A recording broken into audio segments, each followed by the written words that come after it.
शरणागत की रक्षा करने के विषय में एक बहेलिया और कपोत कपोती का प्रसंग।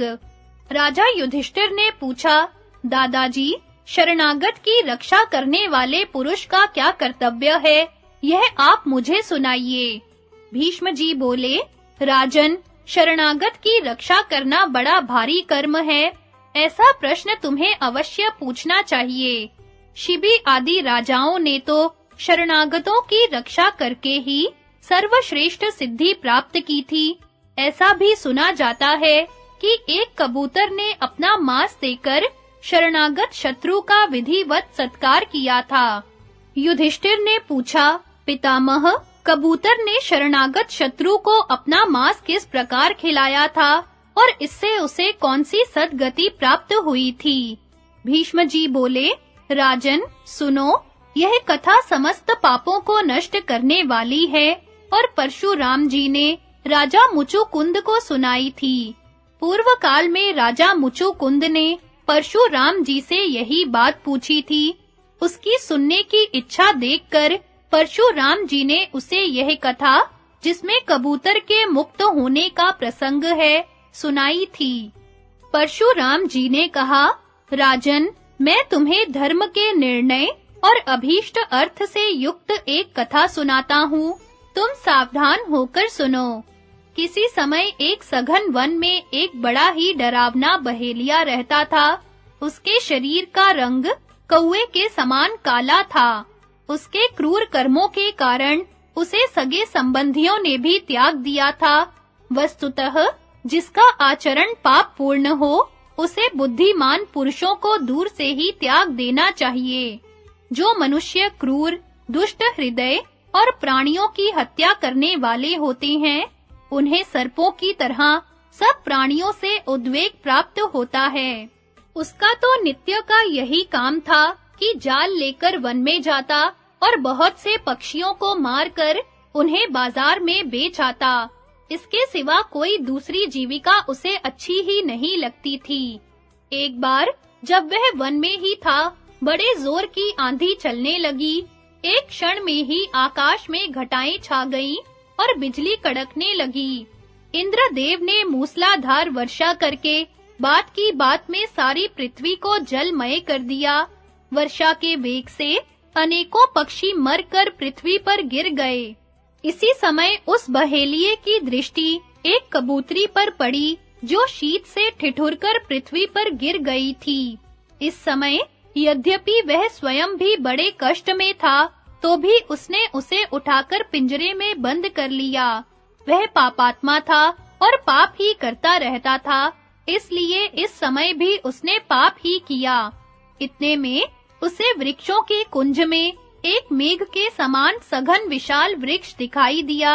उस पर अनेकों पक्षियों ने बसेरा किया था। थोड़ी ही देर में बादल फट गए और आकाश स्वच्छ हो गया। बहेलिया जाड़े से बहुत ठिठुर रहा था। उसने इधर-उधर देखकर विचार किया, यहाँ से मेरी झोपड़ी तो बहुत दूर है, अच्छा आज यहीं ठहर जाऊं।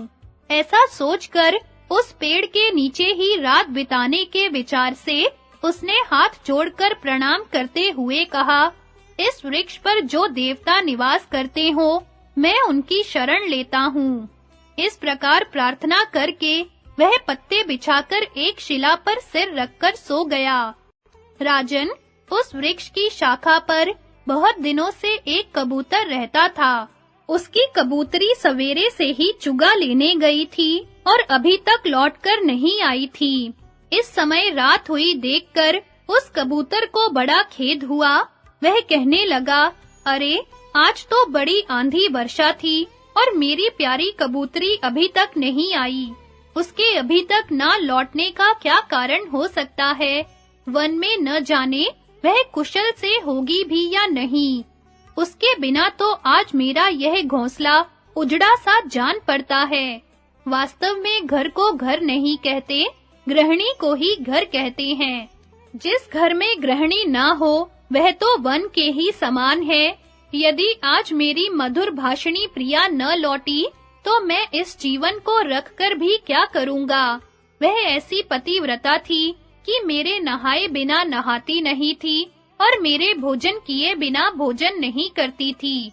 इसी प्रकार मेरे बैठ जाने पर ही बैठती और सो जाने पर ही सोती थी। यदि मुझे प्रसन्न देखती तो उसका मुख भी खिल जाता और उदास देखती तो स्वयं भी खिन्न हो जाती।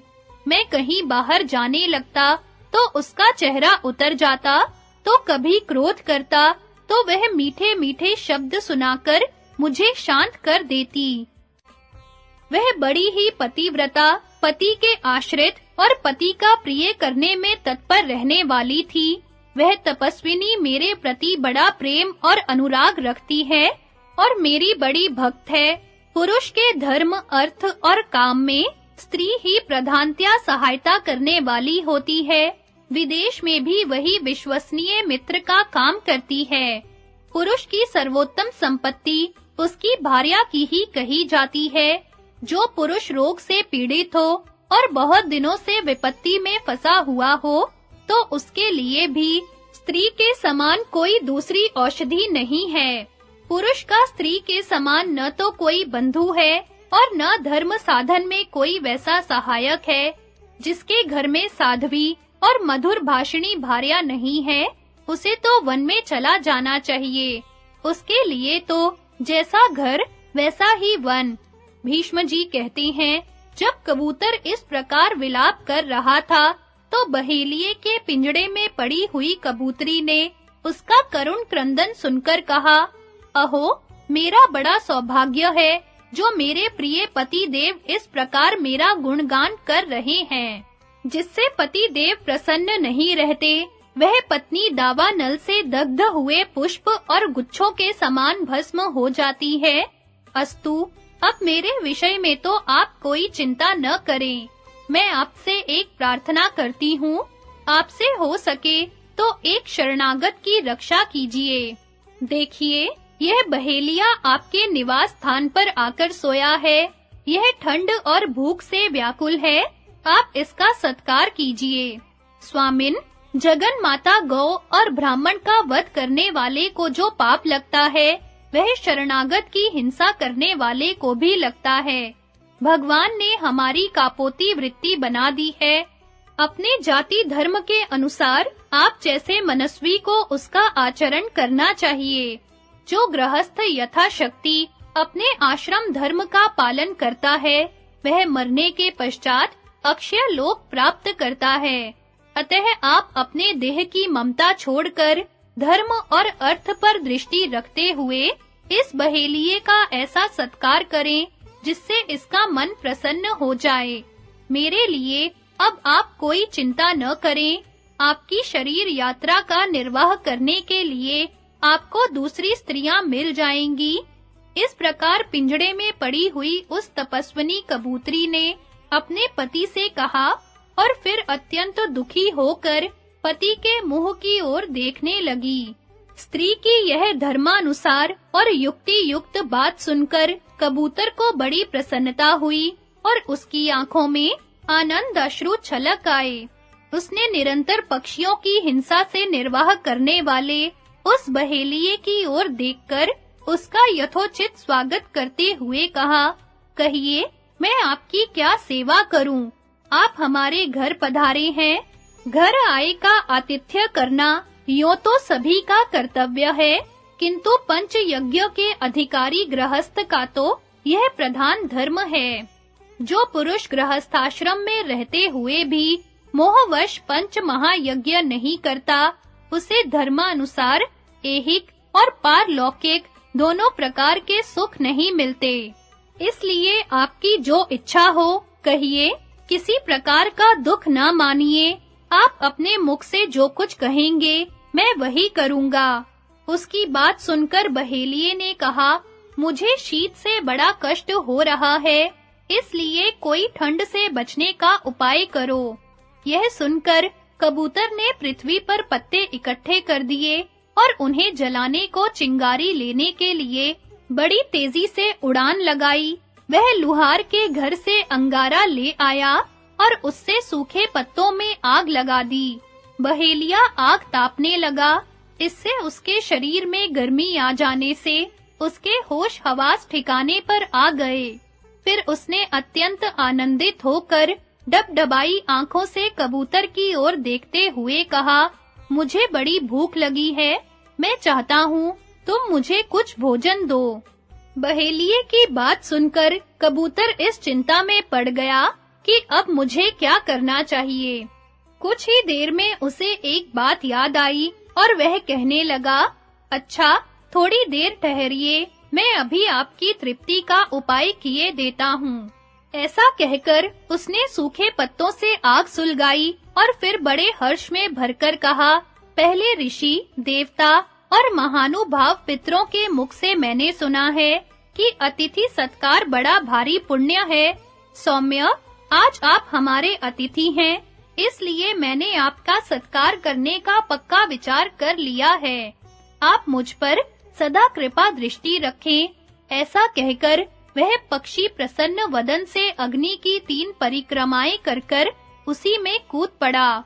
कबूतर को आग में गिरा देखकर बहेलिया मन ही मन सोचने लगा, अरे, मैंने यह क्या कर डाला? हाय, मैं बड़ा क्रूर हूँ, मैं तो अपने कर्म से ही निंदनीय हूँ। निसंदेह इससे तो मुझे बड़ा भारी पाप लगेगा। इस प्रकार उसने बड़ा विलाप किया और बार-बार अपने कर्म की निंदा की। यद्यपि इस समय बहेलिये को बड़ी भूख लगी हुई थी, तो भी कबूतर को आग में पड़ा देखकर वह कहने लगा, हाय, मैं बड़ा ही क्रूर और मूर्ख हूँ, मैंने यह क्या कर डाला? मेरा तो जीवन ही दुखमय है, मुझसे तो नित्य ऐसा ही पाप होता रहता है। मैं सर्वथा अविश्वसनीय, दुष्ट बुद्धि और क्रूर विचारों वाला हूँ। सारे शुभ कर्मों को छोड़कर मैंने यह पक्षियों को फंसाने का ही धंधा स्वीकार किया है। देखो, यह कबूतर कैसा महात्मा है, इसने अपने को अग्नि में होम कर मुझे अपना मांस दिया। ऐसा करके इसने ही मुझे धर्म का उपदेश भी कर दिया है। अब मैं भी स्त्री और पुत्रों का मोह छोड़कर अपने प्रिय प्राणों को त्याग दूंगा। आज से मैं सब प्रकार के भोगों को त्याग कर भूख, प्यास और धूप को सहन करते हुए शरीर को सुखा डालूंगा और तरह-तरह से उपवास करके अपना परलोक सुधारूंगा। अहो, अपना शरीर होम कर इस कबूतर ने यह बता दिया कि अतिथि सत्कार कैसे करना चाहिए। ऐसा सोचकर उस बहेलिये ने लाठी, शलाका, जाल और पिंजड़े को फेंककर उस कबूतरी को भी छोड़ दिया और महाप्रस्थान का निश्चय करके वहां से तप करने के लिए चल दिया। बहेलिये के चले जाने पर कबूतरी पति को स्मरण करके बहुत शोकाकुल हो गई और दुख से विलाप करती हुई कहने लगी, प्रियतम, मुझे याद नहीं कि कभी तुमने मेरा कोई अप्रिय कार्य किया हो। तुम नित्य ही मेरा लालन करते थे और बड़े आदर से सत्कार करते थे। मैंने तुम्हारे साथ बहुत सुख भोगा है। आज मेरे लिए वह कुछ भी नहीं रहा। स्त्री को पिता, भाई और पुत्र से तो थोड़ा सा ही सहारा मिलता है। उसे अपार सुख देने वाला तो पति ही है। अतः ऐसी कौन सी नारी है जो अपने पति का आदर ना करेगी? स्त्री के लिए पति के समान कोई नाथ नहीं है और न पति के समान कोई सुख है। उसके लिए तो धन और सर्वस्व को छोड़कर पति ही एकमात्र गति है। नाथ, अब तुम्हारे बिना मुझे इस जीवन से भी क्या प्रयोजन है? ऐसी कौन सती स्त्री होगी जो पति के बिना जीवित रहना चाहेगी?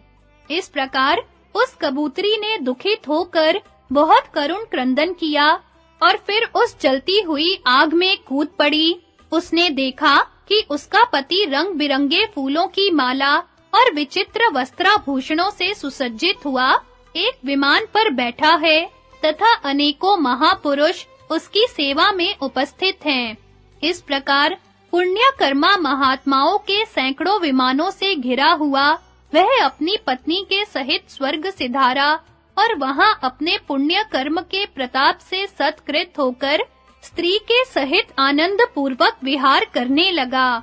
बहेलिये ने जब उन दोनों को विमान पर चढ़कर आकाश में जाते देखा तो उनकी ऐसी सद्गति देखकर उसे बड़ा अनुताप हुआ और वह सोचने लगा, मैं भी इसी प्रकार तपस्या करके परम गति प्राप्त करूंगा। मन में ऐसा विचार करके वह वहां से चल दिया और ममताहीन होकर पवन मात्र से निर्वाह करता उद्यम रहित होकर एक कंटकाकीर्ण वन में घुसा। इससे उसका सारा शरीर कांटों से छिलकर लहूलुहान हो गया। इतने ही में वायु के कारण रगड़ लगने से वृक्षों में आग लग गई। आग बड़ी प्रचंड थी, उसकी ऊंची-ऊंची ज्वालाओं से सब ओर चिंगारियां फैलने लगी और मृग तथा पक्षियों से भरा हुआ वह सारा वन जलकर खाक होने लगा।